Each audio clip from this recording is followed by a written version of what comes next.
You're welcome tonight. Let's tell you that Donald Trump delivered a victory speech at the Palm Beach Country Convention Center in Florida as he emerged winner of the presidential election after beating Kamala Harris in a stunning White House comeback.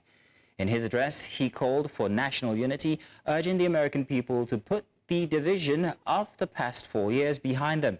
Trump was joined by his family as he celebrated the moment with supporters who chanted USA.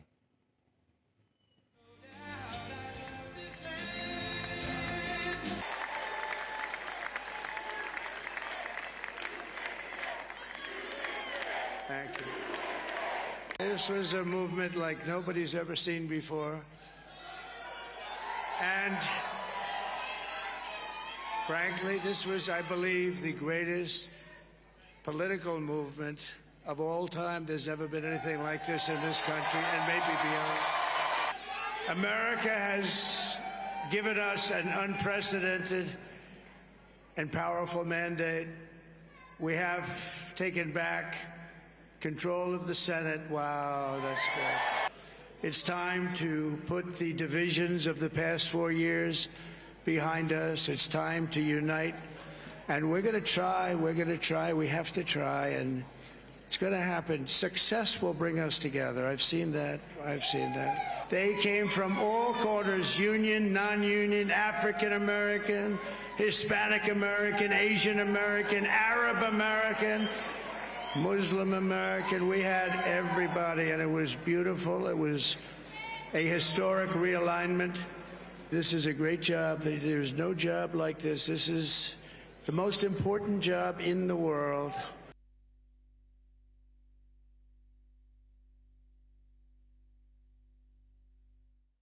And now we begin with updates on the U.S. elections, where U.S. Vice President Kamala Harris has called Donald Trump to congratulate him for winning the 2024 presidential election. Now, this was disclosed by one of her senior aides following a bitter and contentious race. Democrat Harris discussed with Trump the importance of a peaceful transfer of power and being a president for all Americans.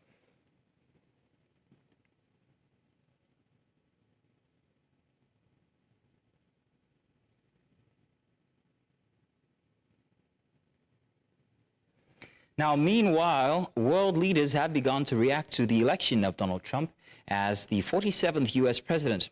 German Chancellor Olaf Scholz on Wednesday congratulated Trump and urged continued close transatlantic ties, saying they are better off together. Similarly, Japan's Prime Minister Shigeru Ishiba says he wants to take his country's alliance with the U.S. to new heights. Donald Trump claimed victory in the U.S. presidential election. Meanwhile, Sweden's Prime Minister says that Donald Trump's election as U.S. president could mean less aid for Ukraine in its war against Russia. Ulf Kristersson also fears a return to economic protectionism in the United States, a major risk for a country like Sweden, which is highly dependent on exports. Von der transatlantischen Partnerschaft profitieren beide Seiten. Die EU und die USA sind zwei ähnlich große Wirtschaftsräume, verbunden durch die engsten wirtschaftlichen Beziehungen weltweit.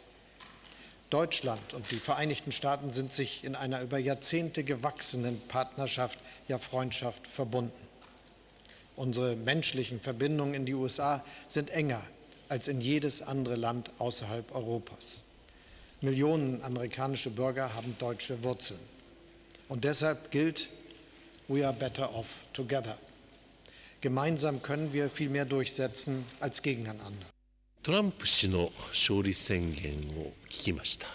連携を密にしながら日米同盟、日米関係、これをさらなる高みに引き上げてまいりたいと考えております。今後、トランプ氏と接点を早急に持つべく努力をしてまいりたいと考えておるところであります。En annan risk som finns, det är ett minskat engagemang för Ukraina. Jag tänker inte inteckna det i förväg. Tvärtom skulle jag säga att vi tar fasta på det faktum att USA är den hittills enskilt största militära bidragsgivaren till Ukraina. På andra plats kommer, som ni vet, om vi lägger samman de nordiska och baltiska staterna, vi. Därefter kommer Tyskland. Now, similarly, President Bola Tinubu has extended his congratulations to Donald Trump on his re-election at the 47th or as the 47th President of the United States. In a statement issued by the Special Advisor of Information and Strategy, Bayo Nanuga, President Tinubu expressed optimism about deepening ties between Nigeria and the United States. Tinubu emphasized that Trump's victory demonstrates the trust and confidence Americans placed in his leadership, applauding the commitment of the U.S. to democratic values. Reflecting on Trump's previous experience as the 45th president, President Tinubu expressed confidence that Trump's return to office would foster a new era of productive, mutually beneficial economic and development partnerships between Africa and the United States.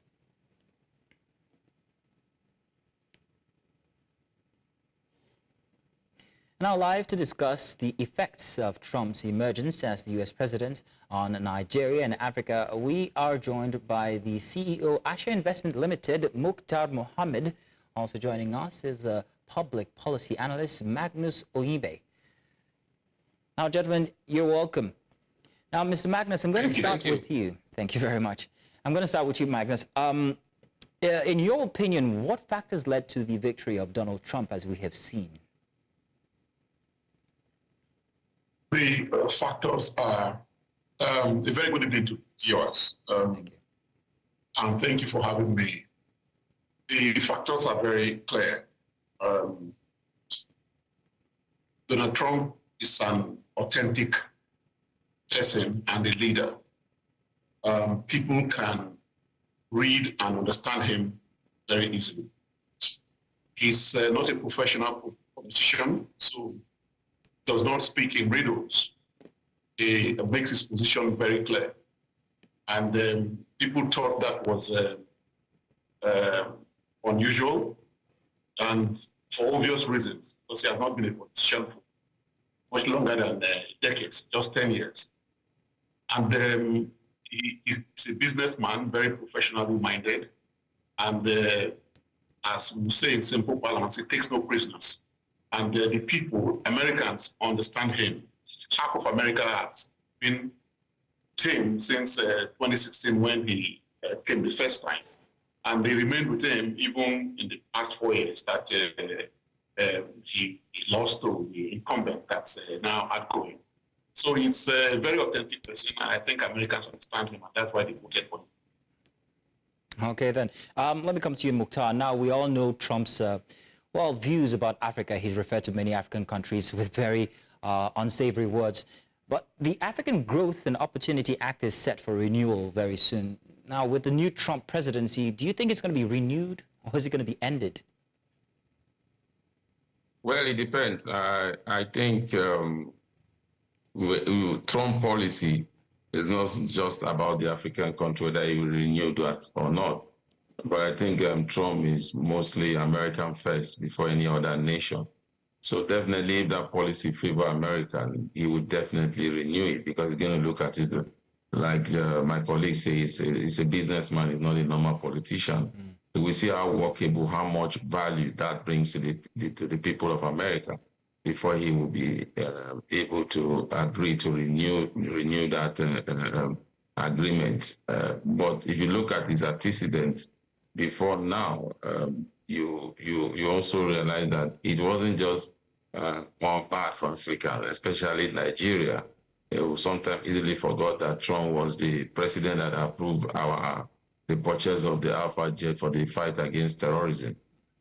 Even when then President Barack Obama did not approve that. So Trump is definitely look at what really is going to benefit America. He's not a normal politician. And if the trade agreement is going to be beneficial for American businesses, he will sign it. Okay. Now, gentlemen, from Trump's past presidency, he seems not to have a good relationship with NATO. So what do you think his emergence portends for Western alliance? Mr. Magnus, let me come to you. Yeah. He doesn't have a sour relationship with NATO. He has always been in support of NATO. It's just that he asked to carry their weight. NATO was not contributing to, the European countries were not contributing to the funding of NATO. And he made them do that. The immediate past NATO Secretary General, Yan, did point out that it was when Trump them under pressure that the European countries paid off. So he's not against NATO, but he just wants NATO to carry their weight. And as you pointed out, America first, MAGA. And he's been doing that. But he has interest in Nigeria. Definitely, I can tell you that. He knows about Nigeria. He knows the potentials of Nigeria.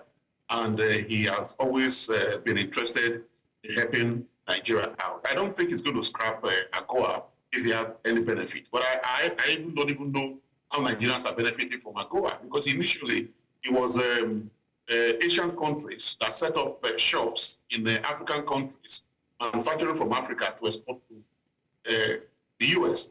And that's what gave them concerns that they were thinking of actually scrapping the AGOA project that was started by Clinton, I think, whatever. So President Trump is, not against Africa by any means. And I believe that his emergence as the president solidates interest in Nigeria, especially because of the relationship that I have with him, with him personally, and the US in particular, because we're actually, a strategic country in Africa. I'm sure you are aware that the US is building the biggest embassy in the world, their biggest embassy in the world, in the Atlantic city here in Lagos. So it shows that the US has interest in Nigeria. We just have to buckle up, just have to key into the available areas that we can be able to make the best of and harness the benefits that are available.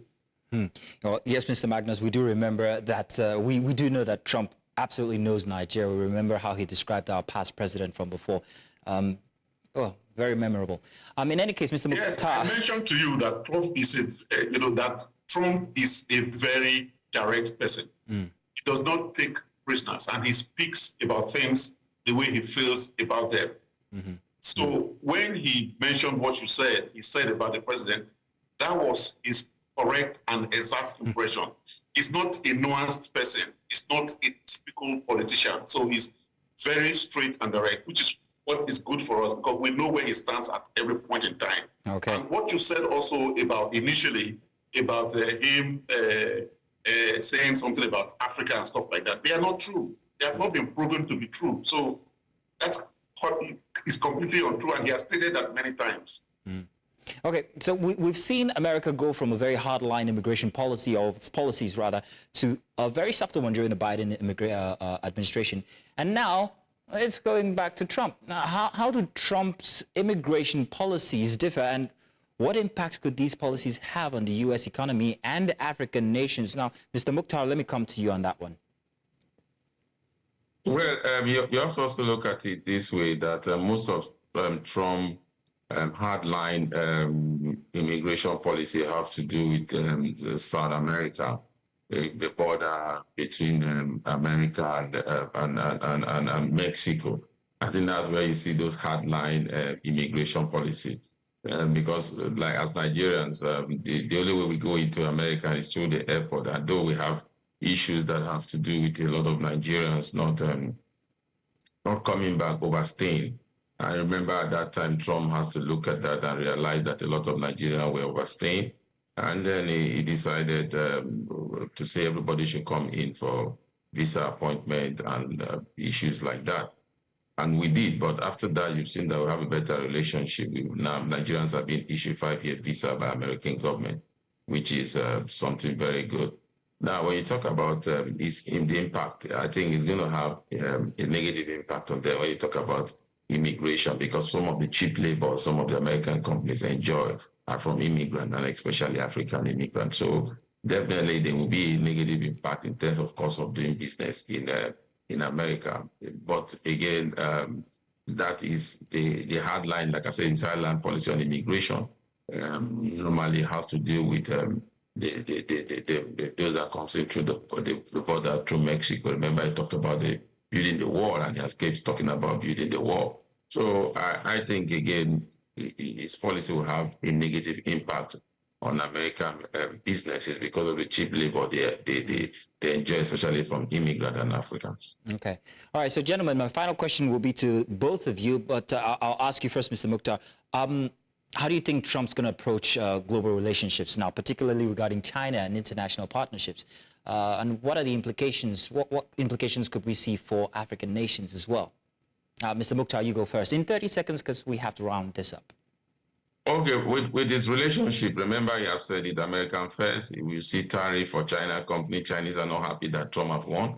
So that will also drive China into a new partnership, and that partnership might be beneficial to Africa.